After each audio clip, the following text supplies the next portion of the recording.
नमस्कार, देश न्यूज में आपका स्वागत है। मैं हूं आपके साथ धर्मिष्ठा। खबरों की शुरुआत करेंगे हेडलाइन से।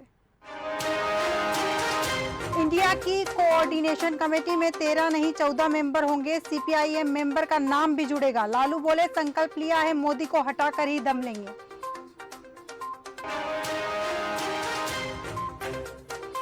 एक देश एक चुनाव को लेकर केंद्र ने बनाई कमेटी। रामनाथ कोविंद होंगे अध्यक्ष। कांग्रेस का सवाल, सरकार को अचानक इसकी जरूरत क्यों पड़ी।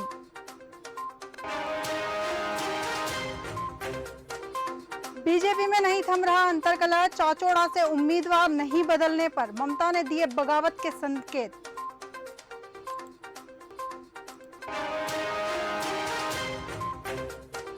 जल्द जारी होगी कांग्रेस उम्मीदवारों की पहली सूची। जिसे हमें इशारा करना था, हमने इशारा कर दिया। बीजेपी के कई और नेता मेरे संपर्क में। कमलनाथ।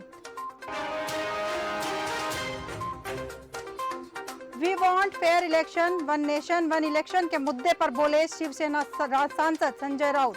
विपक्षी एकता से डरे हुए हैं, बौखलाहट में लिए इस तरह के निर्णय।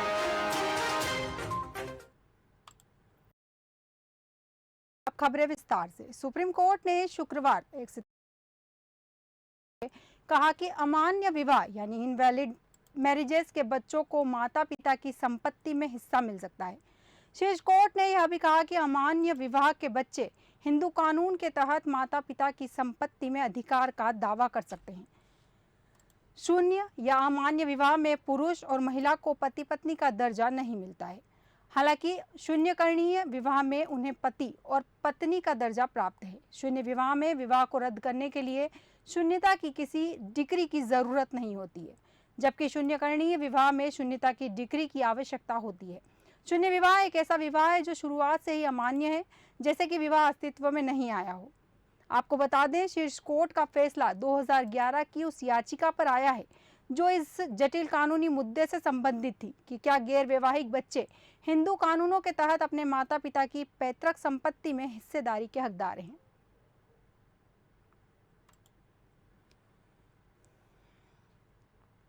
प्रदेश में विधानसभा चुनाव को लेकर भाजपा के शीर्ष नेताओं के दौरे लगातार हो रहे हैं। केंद्रीय गृह मंत्री अमित शाह चौथी बार छत्तीसगढ़ के दौरे पर 1 सितंबर को आए। यहां वे पहले दिन रात में 8 बजे से 10 बजे तक प्रदेश भाजपा संगठन द्वारा चुनावी तैयारियों को लेकर किए गए विभिन्न समितियों के कार्यों की विस्तार से समीक्षा करेंगे। साथ ही आने वाले दिनों के लिए चुनावी रणनीति बनाएंगे। वहीं शाह के आने के पहले ही प्रदेश चुनाव सह प्रभारी एवं केंद्रीय स्वास्थ्य मंत्री डॉक्टर मनसुख मांडविया ने चुनाव के लिए बनाई गई विभिन्न समितियों के पदाधिकारियों की बैठक ली।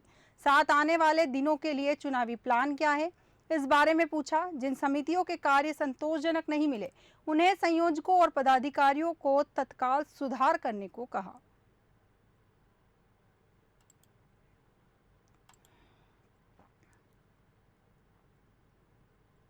उत्तराखंड कैबिनेट बैठक में 20 प्रस्तावों पर मुहर लगी। इसके साथ ही राज्य आंदोलनकारी क्षैतिज आरक्षण बिल को भी मंजूरी मिल गई।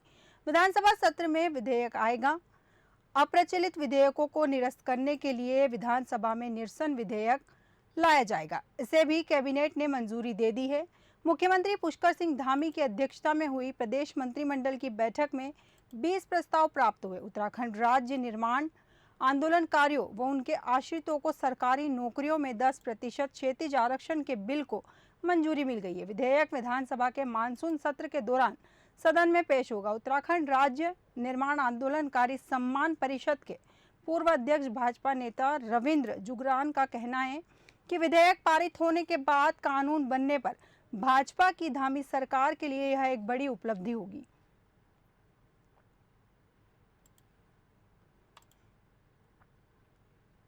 भारतीय कुश्ती संघ WFI के पूर्व अध्यक्ष ब्रजभूषण पर 6 बालिग पहलवानों के यौन शोषण केस की आज दिल्ली की राउज एवेन्यू कोर्ट में सुनवाई होगी। पिछली तारीख पर कोर्ट ने सुनवाई को 1 सितंबर तक के लिए स्थगित किया था। आज की तारीख पर अदालत क्षेत्रीय क्षेत्राधिकार पर दलीलें सुनेगी। इससे पहले मामले में 20 जुलाई को ब्रजभूषण शरण सिंह और WFI के सस्पेंड सहायक सचिव विनोद तोमर को अतिरिक्त मुख्य मेट्रोपॉलिटन मजिस्ट्रेट हरजीत सिंह जसपाल ने जमानत दे दी थी। पहलवान बजरंग पूनिया, विनेश फोगाट और साक्षी मलिक सहित अन्य नामी पहलवानों ने यौन उत्पीड़न के आरोप लगाकर ब्रजभूषण के खिलाफ कार्रवाई की मांग करते हुए इसी साल जनवरी में धरना प्रदर्शन की शुरुआत की थी। कई दिनों तक दिल्ली के जंतर मंतर पर धरना दिया था। इस बीच ब्रजभूषण शरण सिंह के खिलाफ दिल्ली पुलिस ने केस दर्ज कर लिया था।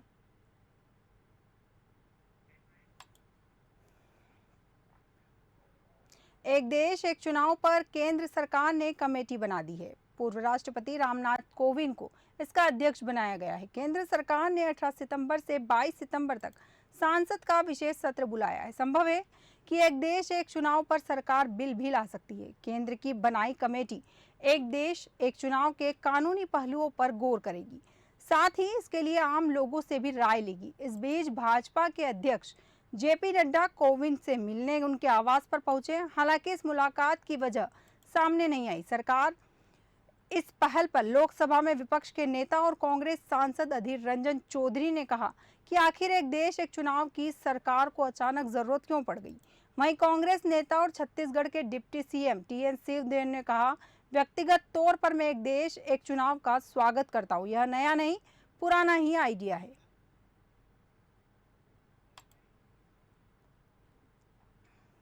लखनऊ के दुबग्गा में बीजेपी सांसद कौशल किशोर के बेटे विकास के घर में दोस्त विनय श्रीवास्तव की गोली मारकर हत्या कर दी। गोली सिर में लगी है। शव को पोस्टमार्टम के लिए भेज दिया गया है। पुलिस को मौके से विकास किशोर की पिस्टल बरामद हुई है। पुलिस ने पीड़ित पक्ष के बयान के बाद मुकदमा दर्ज कर लिया है। पुलिस के मुताबिक किस बात पर गोली चलाई गई है, इसकी पड़ताल की जा रही है। अन्य पहलू पर भी पुलिस छानबीन कर रही है। सीसीटीवी फुटेज खंगाले जा रहे हैं, जल्दी खुलासा हो जाएगा। वहीं वारदात के बाद इलाके में सनसनी फैल गई है। बड़ी संख्या में पुलिस बल मौके पर तैनात है।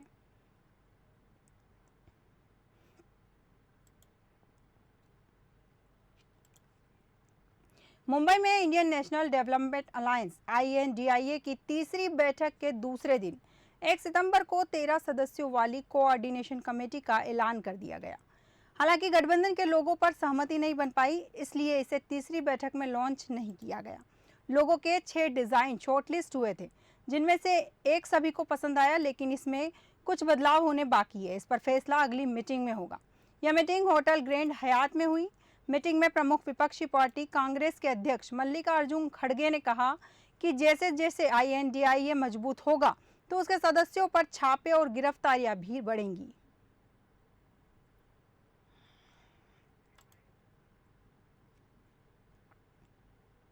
भारतीय नौसेना का जंगी जहाज INS महेंद्रगिरी आज यानी 1 सितंबर को मुंबई में लॉन्च किया गया। उपराष्ट्रपति जगदीप धनखड़ की पत्नी सुदेश धनखड़ ने मुंबई में Mazagon dock ship builders limited में इसे लॉन्च किया। लॉन्च समारोह में उपराष्ट्रपति धनखड़ मुख्य अतिथि के तौर पर शामिल हुए। प्रोजेक्ट 17 अल्फा के तहत बनाए गए युद्धपोतों में INS महेंद्रगिरी 7वां और आखिरी स्टील्थ फ्रिगेट है। यह बेहतर स्टेल्थ फीचर, एडवांस हथियार प्रणाली और सेंसर से लैस है। इसका नाम ओडिशा में स्थित पूर्वी घाट की एक पर्वत श्रृंखला के नाम पर रखा गया है। इसके पहले के 6 जहाजों INS Nilgiri, INS Himgiri, INS Taragiri, INS Udayagiri, INS Dunagiri और INS विंध्यागिरी के नाम भी पर्वत श्रृंखलाओं के नाम पर रखे गए थे।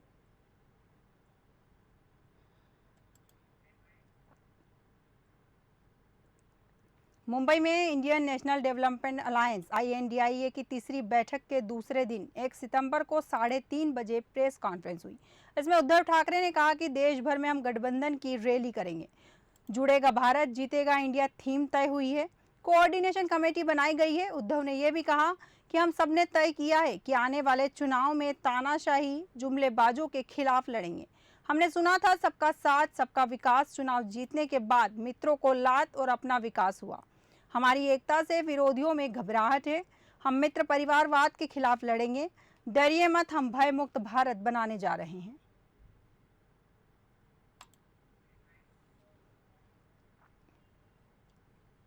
हरियाणा के retired senior IAS RK Khullar को रिटायरमेंट के 24 घंटे में ही मुख्यमंत्री मनोहर लाल ने बड़ी जिम्मेदारी दे दी।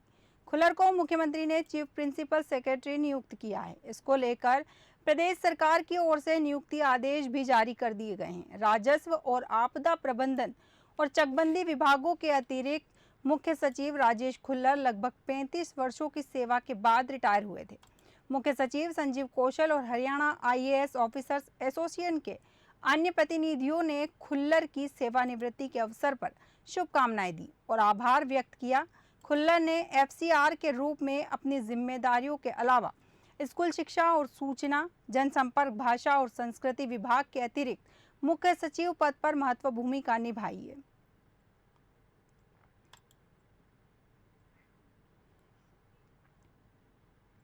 गाजियाबाद में जिम रिसेप्शनिस्ट की लाश कमरे में फंदे पर लटकी मिली। मां ने आरोप लगाया कि बेटी साकिब नाम के लड़के के साथ लिव इन में रहती थी। उसने बेटी को धोखा देकर फंसाया था। उसी के उकसाने पर बेटी ने आत्महत्या की है।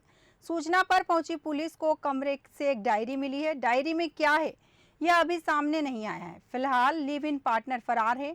आपको बता दें, मृतका का नाम पिंकी गुप्ता है। वह वैशाली की रहने वाली थी। जिम में बतौर रिसेप्शनिस्ट जॉब करती थी। साकिब भी वहीं जॉब करता था। यहीं पर दोनों की दोस्ती शुरू हुई। दोनों 4 साल से लिव इन में रह रहे थे।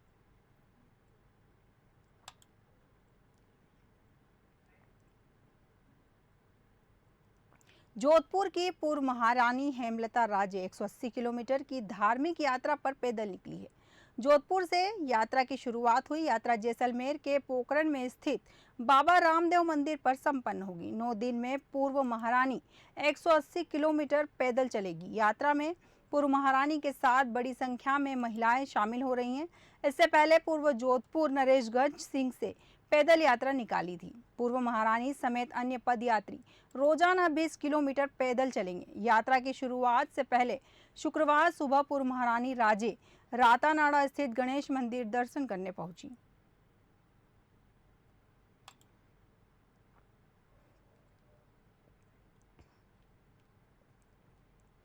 मुंबई में शिवसेना उद्धव गुट के नेता सुधीर मोरे की ट्रेन से कटकर मौत हो गई। शुक्रवार की सुबह उनका शव घाटकोपर रेलवे स्टेशन के नजदीक रेलवे ट्रैक पर कई टुकड़ों में मिला। उन्होंने अपने बॉडीगार्ड को बताया था कि वे एक मीटिंग में जा रहे हैं, इसलिए वे बॉडीगार्ड को अपने साथ लेकर नहीं गए। सुधीर शिवसेना के पार्षद और क्षेत्र के विभाग प्रमुख थे। शिवसेना में फूट के बाद सुधीर मोरे उद्धव ठाकरे के साथ बने रहे। पार्टी ने उन्हें रत्नागिरी जिले का संपर्क प्रमुख नियुक्त किया। पुलिस मामले की जांच कर रही है।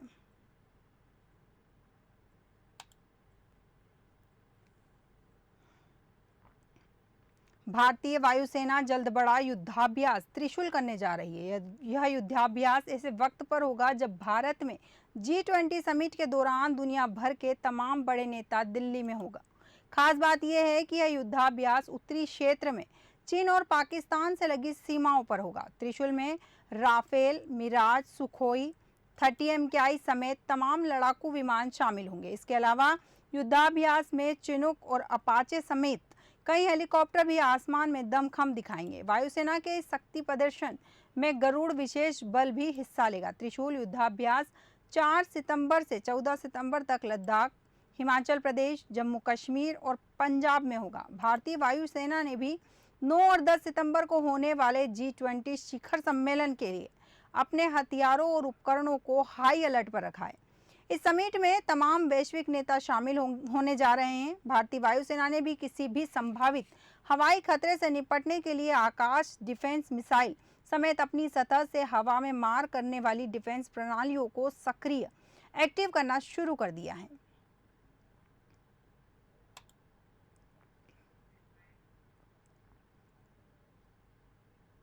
निजी बस और कार की टक्कर में वकील की जिंदा जलकर मौत हो गई। मौके पर लोग जुट गए थे, लेकिन आग की लपटों को देखकर कोई भी बचाने की हिम्मत नहीं जुटा पाया। यह दर्दनाक हादसा नागौर जिले के मेड़ता से निकल रहे नेशनल हाईवे 58 पर हुआ। शुभदंड और धौलीगौर के बीच दोनों वाहनों में भिड़ंत के बाद कार पूरी तरह से जलकर खाक हो गई। पुलिस ने बताया कि एक्सीडेंट के बाद अंदर से किसी तरह के चिल्लाने की आवाज नहीं आई। ऐसे में यह अनुमान लगाया जा रहा है कि हादसे के बाद कार ड्राइवर अंदर ही अचेत हो गया था। सूचना मिलने पर मेड़वा नगर पालिका की फायर ब्रिगेड मौके पर पहुंची और स्थानीय लोगों के सहयोग से आग पर काबू पाया।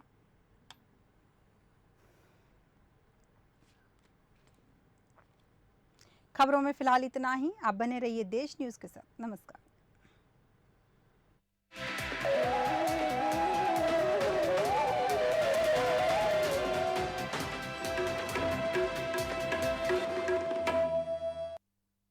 मैं हूँ जय श्रीवास्तव। मैं हूँ उपित शर्मा, छत्तीसगढ़िया तबले बजा। मैं हूँ सूरज पाठक। मैं हूँ राजीव जोशी। मैं हूँ विनोद तिवारी। मैं हूँ हाजरा। मैं हूँ रसालिका।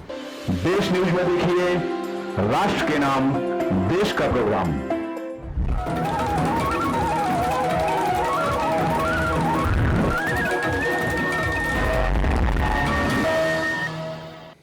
न्यूज चैनल जगत में नया धमाका। सैटेलाइट चैनल पर देखिए नया प्रयोग। देश में पहली बार। चीन और पाकिस्तान को निपटा दूंगी। अगले साल अमेरिका में चुनाव होना है। इस चुनाव पर दुनिया की